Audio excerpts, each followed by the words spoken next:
Underway right now, a multi-year plan to redevelop and invest in Northwest Dayton. Senator Sherrod Brown joined city and county leaders to break ground on the YMCA.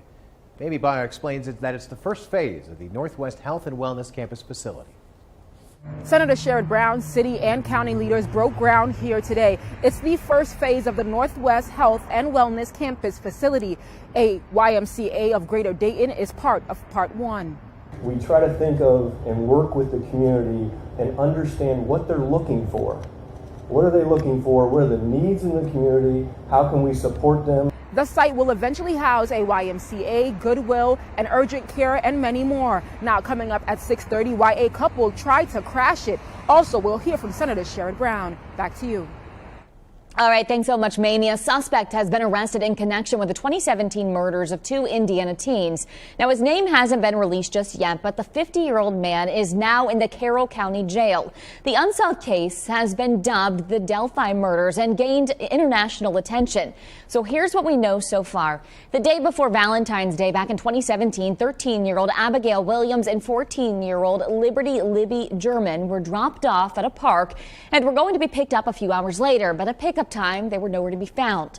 After massive search efforts, their bodies were found the next day on private property less than a mile away from where they were dropped off.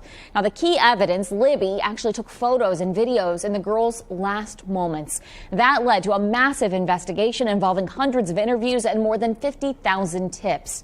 The reward for finding Libby and Abby's killer now sits at more than $325,000. The Indiana State Police are expected to give an update on Monday at 10 a.m. Of course, we're going to be keeping up with this case, and we'll bring you the very latest as soon as new information is released. The director and deputy director of the Montgomery County Board of Elections stopping by our studios today for an exclusive interview. Now, this comes as early voting is well underway, and the election is less than 2 weeks away. Election officials say they're seeing great turnout with an average of close to 700 voters a day. They do want to clarify, though, where you can vote early and when. The only early vote center in Montgomery County is downtown at the administration building, 451 West 3rd Street. Please currently do not go to your polling locations. They are not open for early voting. They will be open on Election Day from 6:30 to 7:30. So this weekend you can vote tomorrow from 8 a.m. to 4 p.m. at the Montgomery County Administration Building, and then next weekend you can vote on Saturday and Sunday, 8 a.m. to 4 on Saturday and 1 to 5 on Sunday. Absentee ballots are starting to come back too. If you still have to send in yours, it must be postmarked by November 7th, but the Board of Elections says the sooner the better. And with Election Day now less than 2 weeks away, you've probably noticed a lot of political mail stuffing your mailbox. Morella Porter spoke with an expert to see how much it really works in getting your vote. Political mail might motivate people to vote, but they may not necessarily change people's minds about issues or candidates. We're so polarized today in our politics and in our viewpoints that almost immediately, once you see something from the opposite party or someone with a view on an important issue to you that's the opposite of what you think or what you believe, it's really very difficult for that communication to make any inroads in your viewpoint. Brian Calfano, a political science professor at the University of Cincinnati, says research on political mailers is pretty mixed. According to USPS, just 50% of Americans trust direct mail more than TV political ads. And 50% say direct mail was the most memorable form of political advertising in the 2020 election cycle. 32% of men and 28% of women said they went online to learn more about a race after getting a mailer. Calfano says older generations are more reliable voters who likely prefer to. Porter reporting. And for everything election related, we have it all in one place for you. Just go to Dayton247now.com. We have interviews with all the candidates, information about local issues, and resources to help prepare you to vote. Just click Beyond the Podium under the News tab. The Dayton unit of the NAACP celebrating its 107th anniversary by hosting its Hall of Freedom Awards tonight. Reporter Mamie Bayer is there now. She's proud to MC that event. Coming up tonight at 10 and 11, we'll hear who was honored at those awards. All right, a look over downtown Dayton today from our Dayton 24/7 Now Sky View, a bright and beautiful way to end the week. And now we're looking forward to hopefully more of the same this weekend, although, Natalie, it sounds like the end of the weekend may be a different story. Yeah, we got some rain on the way. So tomorrow shaping up beautifully, but eventually we will see some of those showers. So trick-or-treating Sunday, even into Monday, just keep in mind that we will be seeing some rain. For right now, beautiful blue skies, currently hanging out in the 60s for us. We have 62 for our temperature, easterly winds 7 miles per hour. It's just been a really nice day. You'll likely need a light sweater though if you're heading out there this evening. 62 in Dayton, 61 Troy, 63 in Oxford, so feeling pretty good out there. We're sitting much warmer than this time yesterday, 8 degrees warmer in Dayton, 9 degrees warmer in Greenville. And here's a look at what we're expecting tonight. Still a little chilly, 39 for overnight low temperature. Skies will be mostly clear. I mentioned that dry day on Saturday, but I am tracking those rain chances for our Halloween. I'll time it all out for you coming up in just a bit. Natalie, thanks. The husband of House Speaker Nancy Pelosi recovering tonight after police say he was assaulted during a home invasion. Megan's at the Now Desk. What happened here? Yeah, Adam, San Francisco police officers say that they were called to the Pelosi home around 2:30 in the morning. When they got there, they say they found Paul Pelosi and the 42-year-old suspect both holding on to a hammer. We're told the suspect then grabbed the tool and began hitting Pelosi. Officers then tackled him and took him into custody. Both men were taken to the hospital. We're told Paul Pelosi is expected to be okay, but the suspect is now charged with attempted homicide and assault with a deadly weapon. House Speaker Nancy Pelosi was not home at the time. She was in Washington. And tonight, her fellow lawmakers are expressing their support on Twitter. Fellow Democrat Senate Majority Leader Chuck Schumer saying that he spoke with Speaker Pelosi and conveyed his concern and heartfelt wishes, as well as a speedy recovery. And Republican Senate Minority Leader Mitch McConnell also tweeting. He says he is both horrified and disgusted by the incident and is grateful that both Mr. Pelosi is going to be okay and the officers who responded.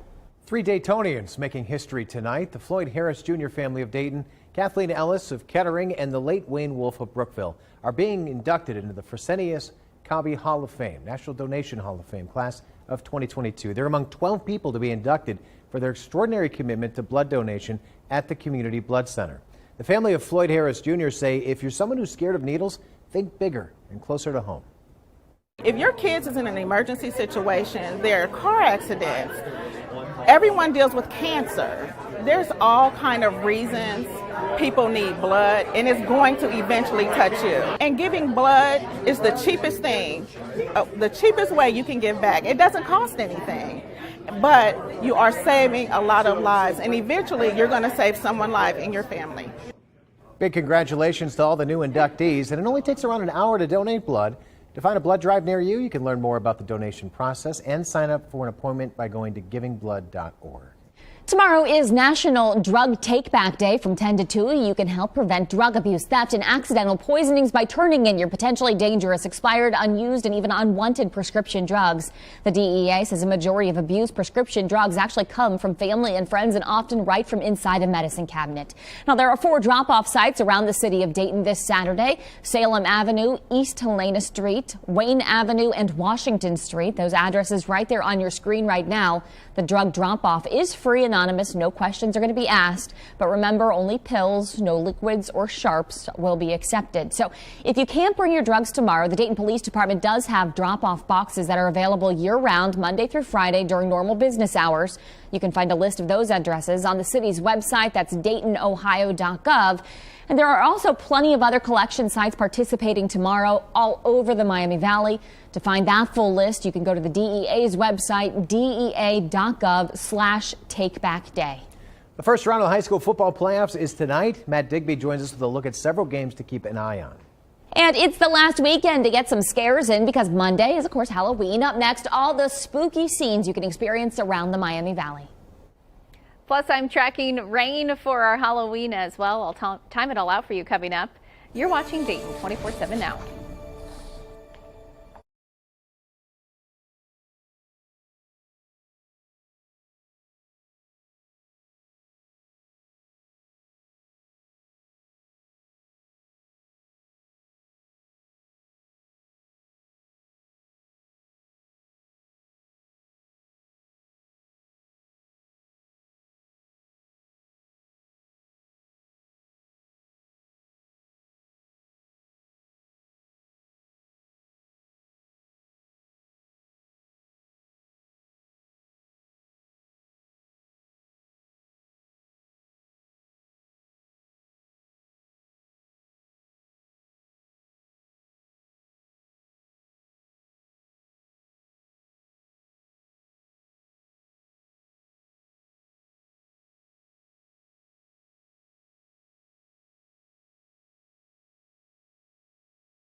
window. Presented by the National Weather Desk. What a sight! The SpaceX Falcon 9 rocket launched Thursday evening from California. Here's a view of it flying under the waxing crescent moon. This video was taken in St. George, Utah. Washington, D.C. is known for its cherry blossoms in the spring, but not its Canadian maple trees in the fall. Right now, the leaves are turning their own shade of crimson red. They will peak this weekend. For more content like this, like the National Weather Desk on Facebook.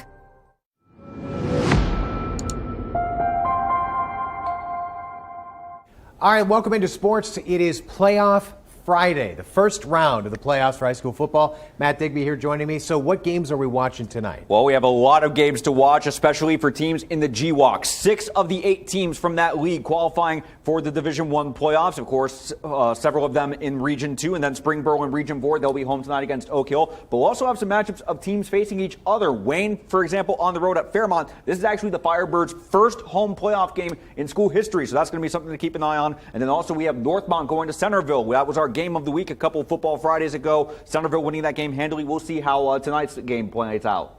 How do you see the first round of the playoffs going tonight? It's going to be very interesting to see, how teams played the end of the regular season. And I do think having that home field advantage, that's going to be a big factor for a lot of teams because you have home field advantage tonight. The chance to have home field advantage next week, that's going to be in the case of Springfield, of Centerville. We have 3 area teams that are the top seeds in their respective regions. We have Valley View, Marion Local, and Ansonia. So that chance to have a home field advantage tonight, them win, them play at home again next week, that's going to be a huge motivation factor for those teams. All right, we got the full highlights tonight at 10 and 11. Natalie, we'll send it back to you. Well, weather is shaping up beautifully for those football games this evening. We have mostly clear skies, going to be pretty comfortable temperature-wise. I would bring a jacket with you for the games, though, as temperatures fall overnight. Here's a look at our next weather maker, though, situated to our southwest. This is going to travel northeastward, bringing us showers for the second half of the weekend. So trick-or-treating, at least for the second half of the weekend, our Sunday time frame, looking a little soggy. Tomorrow, though, any Halloween plans looking really good. We'll stay mild. Comfortable temperatures in the upper 60s. We'll start to notice a few clouds increasing by tomorrow afternoon. By our Sunday, we start to see our next weather maker approach us. So we start out quiet, 8 a.m. It looks like after lunchtime is when we'll start to see these showers make their way in, becoming pretty widespread by Sunday evening, and then scattered showers through our Halloween. I'll have a look at how much we're expecting coming up. Well, Elon Musk officially owns Twitter tonight. Megan's at the Now Desk again, so this has been a wild ride to get to this point. Oh, yeah, and the drama isn't done yet. Adam Musk has been on the job now less than 1 day, and there are reports that he's already started firing some top executives. According to the Associated Press, Twitter CEO, CFO, and top attorney, they've all been let go, and CNN reports that Musk previously planned to get rid of nearly 75% of the company's staff. Now, as for his own personal page, his bio now simply reads Chief Tweet. He's also been busy posting today, the first of which said the bird is free. And then later this one popped up. This was just about 3 hours ago. He said Twitter will be forming a content moderation council with widely diverse viewpoints. No major content decisions or account reinstatements will happen before that council convenes. Halloween's still a few days away, so there's plenty of time to get into the spooky spirit. And tonight, business owners in the Oregon District, they are preparing for the biggest and best Halloween party in Dayton. Alex King tells us what you can expect if you head out to the 36th year of Haunt Fest. If you're looking for a way to get into the Halloween spirit this weekend, the Oregon District is a great option. Fifth Street is quiet right now, but it will be packed with hundreds attending Haunt Fest starting at 7 tomorrow night. There's going to be live music, food and drinks. It's really just a big street party.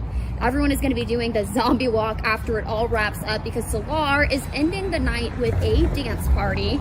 Don't forget to wear your very best costume because you could win up to $1,800 in cash prizes that will be awarded during the costume contest. If you're interested in checking it out, you'll find all of this information underneath the local section of our website, Dayton247now.com. Hope to see you at Haunt Fest.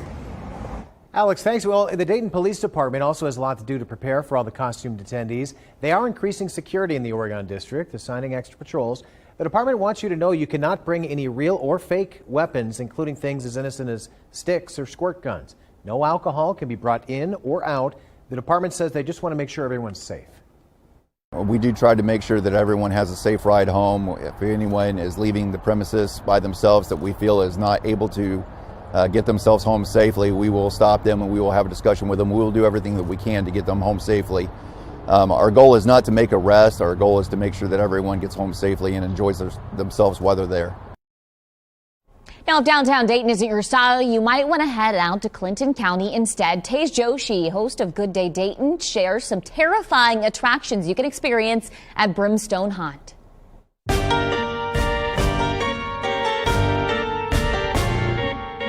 I'm a zombie welder here to weld your soul to your shoes. I've risen from the dead and I'm here to scare you. Just kidding. I'm just your friendly Good Day Dayton host Tej over at the Brimstone Haunt today. And don't worry, if you come here to the haunt, they're going to scare you a lot better than I can. In fact, while I was here, they were actually giving me some tips on how to scare people. And believe me, these guys know what they're doing. They got some really scary scenes here set up that you can walk through this Halloween season. Creepy, creepy stuff. They are going all the way until the end of this Halloween season, that weekend right before Halloween. Over here, that's where you can get your tickets. And right next door, Deadshot Paintball. It's actually a thing where you can see how you would fare in a zombie apocalypse using paintball guns. But the main thing here is that creepy, creepy haunt where you walk through, get scared, and if you're into that kind of thing, like I said, come out here this Halloween season. It might be just the thing for you. Back to you guys in the studio. Tej, thanks. And we got a full list of more Halloween happenings, plus trick-or-treat dates and times on our website. Just go to Dayton247now.com, click on this Miami Valley trick-or-treat schedule in the orange banner at the top of the homepage. And if you and your family are dressing up, we'd love to see those incredible costumes. Parents, you can share your trick-or-treat pictures with us. Just grab your phone, scan that QR code if you'd like right now, and you can go to the Chime In page. You can upload those photos right to us. You might even see them live here on the air. All right, a live look over downtown Dayton tonight from our Kettering Health Skycam. A gorgeous sunset there. Trees, though, looking a little bare. Yeah, after the winds and then the cooler weather, a lot of leaf raking to take place over this weekend. But we do have a little rain that we're going to have to work around. That'll knock probably even more down, right? Definitely so, especially second half of the weekend. We are tracking more showers, not a whole lot of rain, but we'll take anything we can get. Not necessarily the best timing with Halloween in the forecast, but Drought Monitor, this is the latest update. We have moderate drought conditions in place for pretty much the entire Miami Valley. We're over 2 inches below normal for the month. Still need some rain. Right now we're in the top 10 driest October on record. But if we get enough, we could be knocked out of that top 10. As of right now, it's looking like maybe about 1/4 of an inch of rainfall or so as we do head into Sunday and into our day on Monday. I'll time out that rainfall for our Halloween coming up. Natalie, thanks. Volunteers of a nearby nonprofit struck gold in a box of donations, and it's the real deal. Still ahead, the story behind this decades-old Oscar. You're watching Dayton 24/7 now.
the Dayton 24/7 Now News app, brought to you by the Jeff Schmidt Auto Group.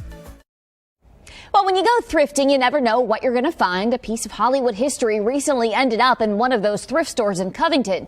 As Courtney Wheaton reports, it's a story movies are made of. This Academy statuette was donated months ago and almost was thrown in the trash until the people here at the thrift store found out it was actually worth something. And when I had found some information online about an auction that one of these pieces was auctioned off about 10 years ago, it went for about $13,000. But, you know, I always want to verify things I'm reading, so I decided to go straight to the source. That source, a worker at the Academy Museum of Motion Pictures.